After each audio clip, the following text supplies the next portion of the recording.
everyone, I'm Michael, and welcome to the Rest in God YouTube channel. If you enjoyed my video at the end, hit the round subscribe button. Today's topic is contentment.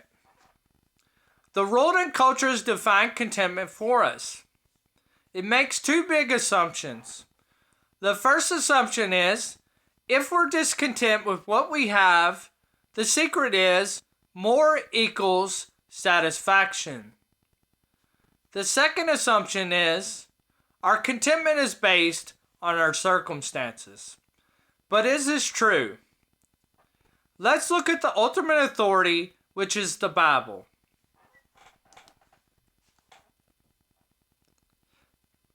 Easton's Bible Dictionary. Contentment.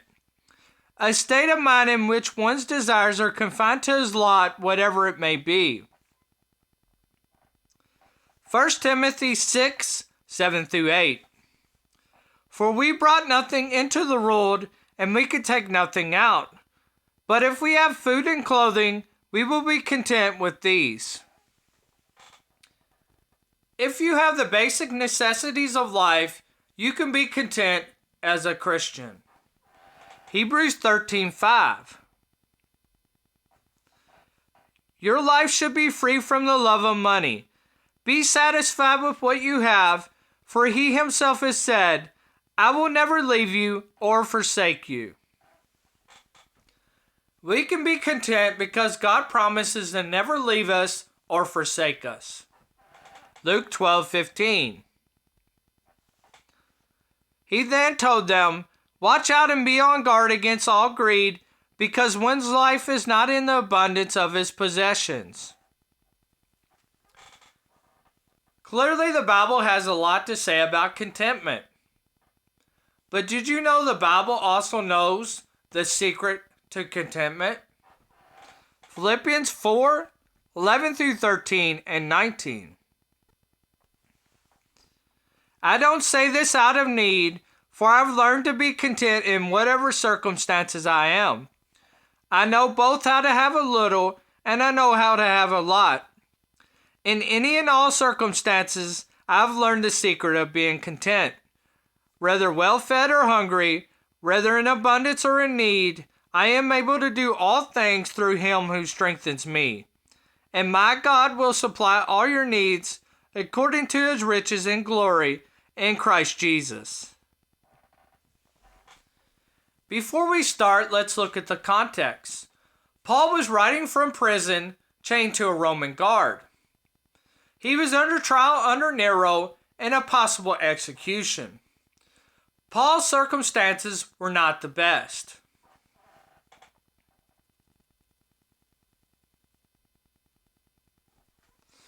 Contentment is learned. Look in verse 11. We see our key phrase, learned. Contentment is not something we do or we jump straight out of bed and have. Contentment is learned. Contentment is learned by relying on Christ.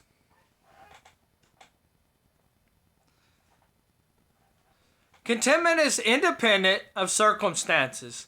Look in verse 12. It says Paul was content in a lot and well fed. It also says he was content in difficult circumstances, hungry and in need.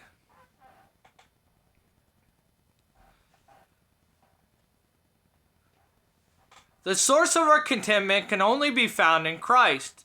Look in verse 13. I can do all things through Christ who strengthens me. Paul is now going to give us the secret to contentment. Paul didn't rely on his own strength or ability to bring contentment or to sustain him. Instead, Paul relied on Christ's power working in him to sustain him in all circumstances. Galatians 2:20. And I no longer live, but Christ lives in me. The life I now live in the body, I live by faith in the Son of God, who loved me and gave himself for me. 2 Corinthians 12:9. But he said to me, my grace is sufficient for you, for power is perfected in weakness. Therefore, I will most gladly boast all the more about my weakness, so that Christ's power may reside in me. Now it's time for the application and conclusion portion. Where are you looking for your contentment today? Is it in perfect circumstances that change moment to moment and daily? Is it in more possessions that are temporary and fade away?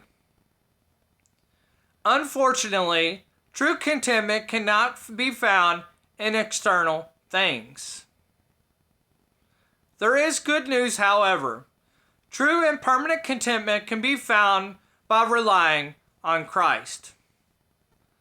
I would like to close with one of my favorite quotes by Pauls Secert.